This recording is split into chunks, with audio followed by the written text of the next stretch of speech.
Accomplir les 5 prières obligatoires quotidiennes collectivement est une obligation individuelle qui incombe aux hommes, qu'ils soient présents ou voyageurs. كما قال النبي صلى الله عليه وسلم لقد هممت أن آمر بالصلاة فتقام ثم آمر رجلا يؤم الناس ثم أنطلق برجال معهم حزم من حطب إلى أناس يتخلفون عنها فأحرق عليهم بيوتهم بالنار متفق عليه. Ce hadith qui a été rapporté par le Bukhari ou Muslim où le prophète sallam dit j'ai songé à ordonner l'accomplissement de la prière, c'est-à-dire à sa place.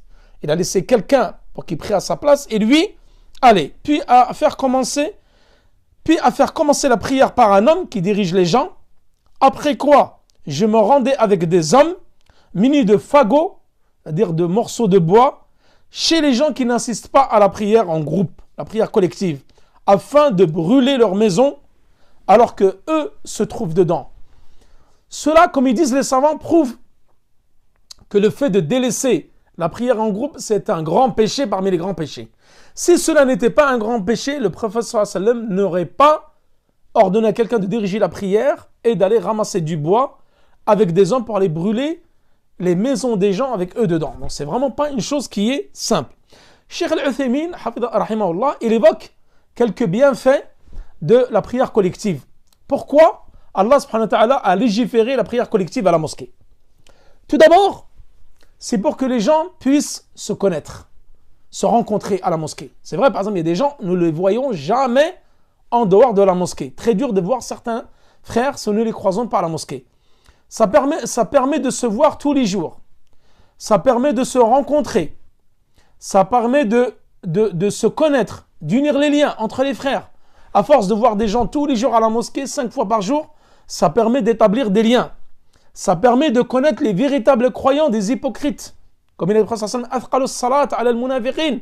La prière la plus lourde sur les hypocrites, la prière du Fajr et la prière du Isha. Donc, méfiance, égard à ceux qui délaissent la prière du Fajr et la prière du Isha en groupe à la mosquée. Car ceci est un signe des hypocrites. Ça permet également de renforcer la cohésion du groupe et de grossir le rang de la Ummah. Les gens, quand ils voient les mosquées remplies, ils rentrent en nombre, ils sortent en nombre, ça montre la supériorité des musulmans en nombre. Également, shi'ar min sha'air l'islam, c'est un signe distinctif et un signe représentatif de l'islam que de prier en groupe.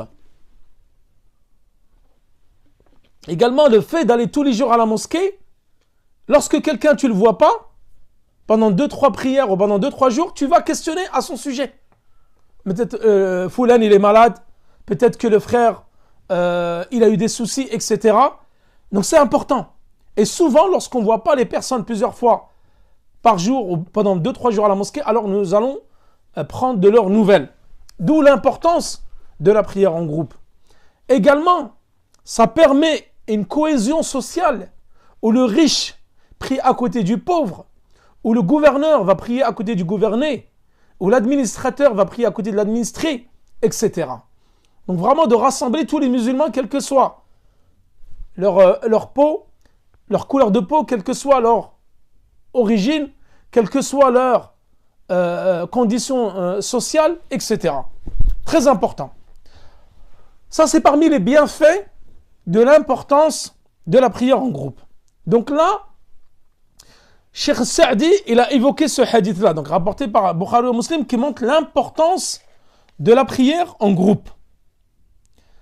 Parmi les preuves de l'obligation de la prière en groupe, ce hadith-là que je viens de rapporter.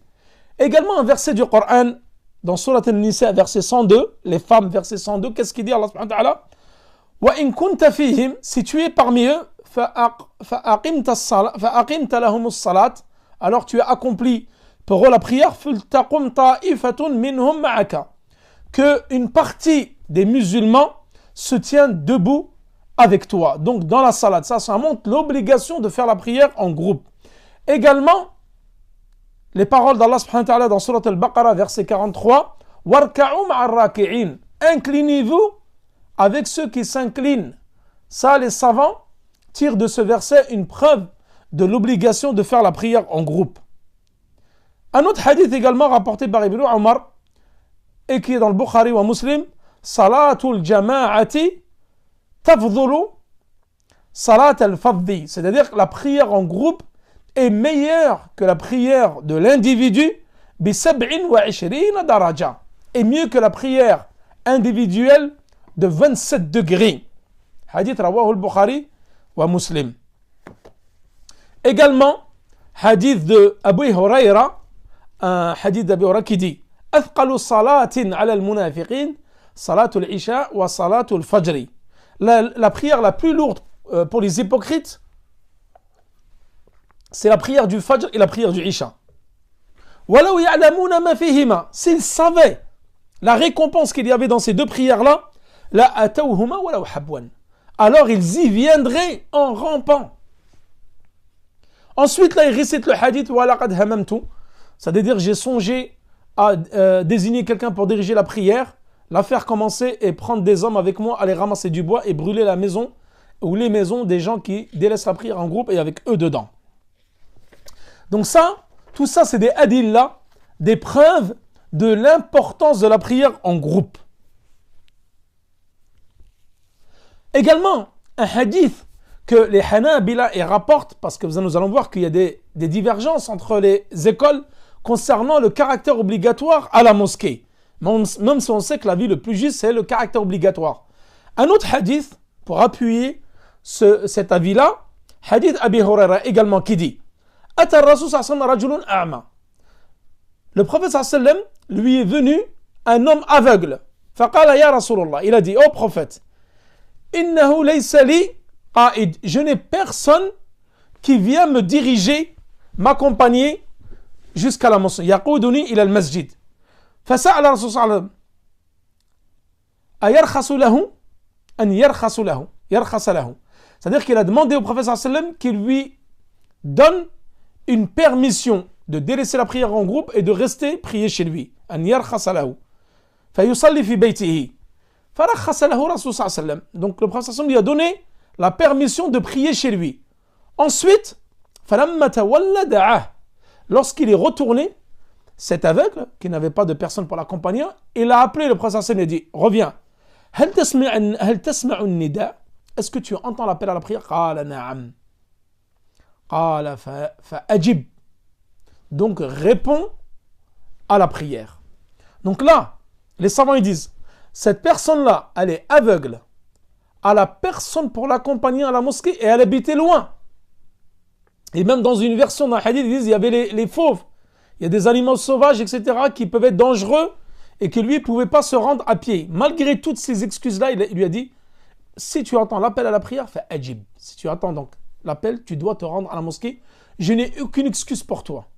Si lui, il est à pied, loin, aveugle, personne pour l'accompagner, le prophète lui a dit, tu dois venir à la mosquée.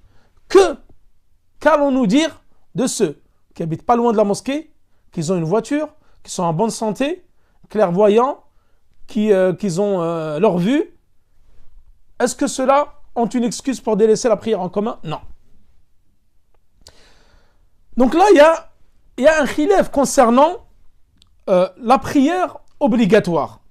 Al-Hanabila, ils disent que la prière, donc, c'est une obligation à la maison, à la mosquée, d'après tous les hadiths que j'ai cités et les versets du Coran. Chez les Malikites, eux, ils disent que c'est une sunna mu'akkada, c'est une sunna très recommandée. Et eux, c'est quoi leur avis? Ils s'appuient sur le hadith Salatul Jama'a afdalu min Salatil Fadli bi 27 daraja. C'est-à-dire qu'ils disent que la prière en groupe est mieux que la prière seule de 27 degrés. Cheikh Al-Uthaymin rapporte à ce propos, ils disent que ça, c'est un istidlal da'if. C'est-à-dire que ça, c'est une conclusion qui est très faible. Car, ici, quand il fait mention de 27 degrés, ça ne veut pas dire, ça c'est par rapport au fait que tu la fasses seule. Donc ce dalil-là, il concerne la récompense de la jama'a. Et on ne l'utilise pas pour démontrer que c'est obligatoire ou recommandé. Non, on l'utilise pour montrer l'importance de la prière en groupe au niveau de la récompense par rapport à celui qui est pris seul. Cheikh al-Islam ibn Taymiyyah, il a un avis encore plus tranché. Lui, il dit, shart siha. C'est-à-dire que c'est une condition de la validité de la prière. Pour lui, et ça c'est une riwaya de l'imam Ahmed, c'est-à-dire que c'est un avis de l'imam Ahmed. Mais nous allons voir que c'est un avis qui est vraiment très peu ou très minoritaire. Que la plupart des savants, même le Jamhour, ils disent que Cheikh al-Islam ibn Taymiyyah, cet avis-là, il est minoritaire, nous n'en tenons pas compte. Parce que lui dit que, même Cheikh Ibn Baz, il a dit cela. C'est-à-dire que cet avis-là, le fait de dire que c'est une condition de validité que de prier en groupe, c'est-à-dire si tu pries seul, ta prière elle n'est pas obligatoire. Et ça non, personne n'a dit cela en dehors de Cheikh al-Islam ibn Taymiyyah. Et l'avis le plus juste, qui est l'avis des Hanabila, qui disent qu'en fin de compte c'est une obligation. Mais dire que c'est une condition de la validité, non. Ça veut dire qu'à chaque fois que tu vas prier chez toi tout seul, ta prière elle est non valable. Et ça, personne n'a dit cela. Donc ça c'est un avis qui n'est pas juste. L'avis le plus juste c'est qu'elle est obligatoire. Et si tu la pries chez toi, seul, sans excuse valable, ta prière est valable, comme dit Cheikh Ibn Baz, mais tu auras commis un grand péché. La preuve, c'est que le prophète il voulait brûler les maisons des gens avec eux dedans pour avoir délaissé la prière en groupe.